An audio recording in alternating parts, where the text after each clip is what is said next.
Mario, muy buenas noches, bienvenido. Salvador, muy buenas noches. Oye, ¿cómo viste a Lord Café? Pues qué terrible. sin palabras, sí, terrible Sin palabras. personaje. O sea, hay que tener cuidado cómo se comporta uno primero, ¿no? Y segundo también, pues las redes sociales tienen un efecto devastador en estos casos, ¿no? Sí, seguramente la moral de este personaje y la ética pues debe estar por los suelos, ¿no? Sí, y ahora con riesgo hasta de perder su trabajo, ¿no? Que Sí. es lo delicado del tema. Pero qué bueno, qué bien que, que pase, fue que haya delatado en las redes consecuencias, ¿no? sociales y que tenga sus consecuencias. Bueno, Salvador, pues hoy el Banco de México recortó su expectativa de crecimiento para nuestro país, para la economía nacional en este 2019 y la puso en un rango de 0.2% y menos 0.2%, es decir, un crecimiento negativo ya está viendo el Banco de México para el cierre del 2019. Antes tenía este rango de crecimiento en agosto, apenas en agosto, del 0.2% al 0.7%, es decir, en su escenario no había una tasa negativa. Lo que dice el Banco de México es que hay muchos riesgos en el exterior, muchos riesgos por el tema del TEMEC, de la ratificación y también de la guerra comercial con China, y bueno, finalmente recorta esta perspectiva de crecimiento. Es importante porque no teníamos una contracción del PIB como la prevé ya el Banco de México desde hace 10 años, en el 2009, cuando vino esta crisis económica. Esta sí fue una crisis auténtica, donde el PIB de México cayó 7% al cierre del 2019, pero bueno, pues no estamos en esa crisis, porque además hoy Estados Unidos también revisó, pero al alza, su expectativa de crecimiento de 1.9% a 2.1%, es decir, en direcciones completamente opuestas. Mientras la economía estadounidense parece que crece, en México tenemos previsiones tan bajas como la de crecer 0.2% en el 2019, así que pues una mala noticia.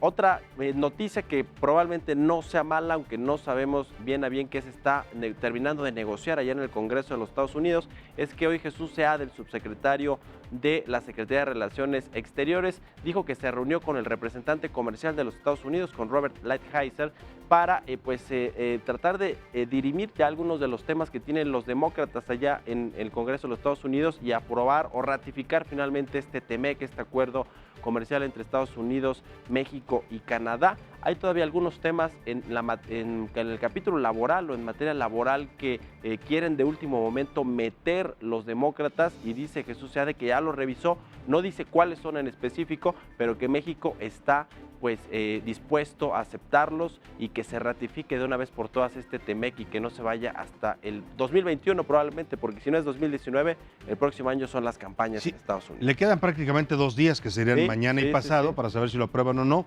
y al parecer lo que está frenando es esto que decía, los demócratas pues tienen vínculos políticos muy fuertes con los sindicatos más importantes de Estados Unidos, ¿no? Esta USTR, que pues deberás de estar consensuando algo con ellos, pero ya se ve difícil, ¿no, Mario, que lo aprueben de aquí al viernes? Se ve muy complicado. Hoy Jesús Seade se mostró muy optimista, dice, estamos caminando hacia una ratificación y es probable, pero ayer apenas Jesús Seade no estaba tan optimista, ni Nancy Pelosi, ni muchos de los funcionarios mexicanos que están allá en Estados Unidos, en Washington, tratando de afinar los últimos detalles del TEMEC. Yo creo que no va a salir finalmente. Y si no es en este mes, si no es antes de que termine noviembre, pues difícilmente va a ser el próximo año, ¿no? Sí, muy difícilmente, y Donald Trump lo va a usar como una herramienta política, como ya lo ha usado en tiempos anteriores, en tiempos pasados, cuando hubo esta misma campaña. Rápidamente te comento, Salvador, también que hoy el Infonavit presentó, junto con la SEDATU, un plan nacional de vivienda. Era muy esperado este asunto del tema de la vivienda.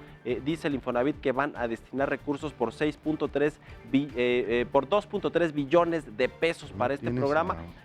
Para ponerlo en contexto, estamos hablando de que es más o menos un tercio del presupuesto del próximo año, que son 6.1 billones, es decir, es una cifra bastante importante la que se va a destinar por parte de la iniciativa privada y del gobierno para impulsar la vivienda. Hoy anunciaron 5.4 millones de acciones de vivienda que van a apoyar a 20 millones de mexicanos que o tienen una vivienda o todavía no, pero están en pláticas con el Infonavit para obtener un crédito y por poder tener pues una vivienda. La verdad es que es muy importante este anuncio por el déficit que tenemos de vivienda en México y sobre todo por el mal manejo de esta política que se tuvo en los sexenios pasados, particularmente en el pasado, en el que se construyeron muchas viviendas en las afueras de la Ciudad de México, mala calidad, y quedaron abandonadas. Sí, quedaron abandonadas porque les das vivienda a los trabajadores, pero se las das a 30 kilómetros de la ciudad, pues ir y venir todos los días es muy complicado. parte de lo que se va a combatir con este Programa Nacional de Vivienda es eso. Hoy platicaba yo con Román Meyer y nos decía eso, que sí, se están estableciendo criterios para atender no solo a la gente de más bajos ingresos y poder darle una vivienda dentro de las ciudades, sino también a los que no tienen ningún tipo de acceso a las instituciones de vivienda, ¿no? O financieras, apoyar a la gente que no es beneficiaria, digamos, de instituciones de vivienda. Oye, hablando de anuncios, te quería preguntar, porque ayer se presentó finalmente este plan o este Acuerdo Nacional de Infraestructura. Ahí vimos a Carlos Slim, vimos a muchos empresarios importantes que se la van a jugar por lo que se ve con la 4T, con este proyecto.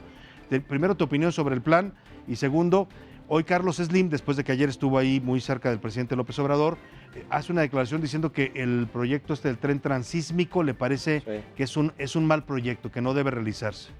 Bueno, sobre el plano, el acuerdo que se presentó, creo que es bastante ambicioso, 859,000 millones de pesos, bastantes proyectos más de los que había trascendido que iban a anunciar. Se había dicho que 40 y quedó en 140 y tantos proyectos, es decir, un proyecto 147, ¿no? Mucho más ambicioso de lo que se esperaba. Creo que el tema aquí es la ejecución, si finalmente se van a obtener los permisos y se van a comenzar a ejecutar tan rápido también, como ¿no? en los próximos 2 meses, que dice el Consejo Coordinador Empresarial y el gobierno que hay oportunidad de hacerlo. Creo que está bien. El tema clave es lo que dice Carlos Slim, ahorita que lo mencionabas, llegar a invertir 5% de infraestructura del Producto Interno Bruto. China invierte más o menos entre 12 y 13% de su Producto Interno Bruto en infraestructura, que genera empleos y detona actividad económica. Eso difícilmente lo va a poder hacer México. Ni siquiera con Calderón tuvimos este dato. Con Calderón, que fue el sexenio de la infraestructura, se invirtió 4.5% del PIB en infraestructura. Ahora quieren llevarlo al 5%. Si se cumple este plan, sí vamos a alcanzar esa meta. Es muy ambiciosa y difícil de cumplir por lo que significa la infraestructura, pero creo que es un buen programa, un buen acuerdo. Bueno, pues ya nos estarás comentando. Y en lo que tiene que ver con Carlos Slim, sí, raras declaraciones, porque este transísmico, que es un tren y es todo un proyecto, un tren interoceánico y es todo un proyecto industrial que se quiere poner ahí, no solo el tren que corra,